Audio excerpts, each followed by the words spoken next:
Everyone, today we are going to create aerobic composting. Aerobic composting. Number 1. Collect organic waste. Number 2, cut into small pieces.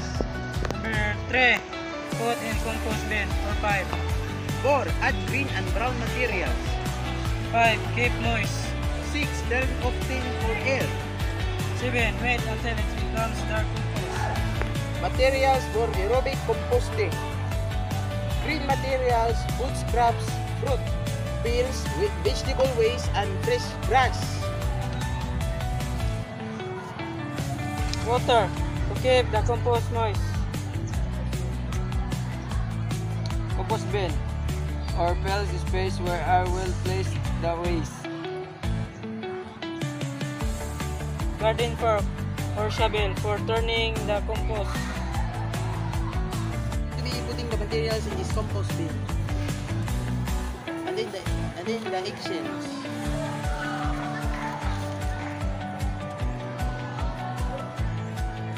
And then this dried grass.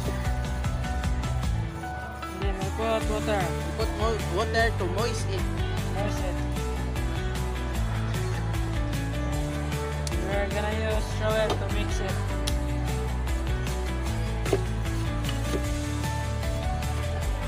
And we're done. Thank you for watching our video.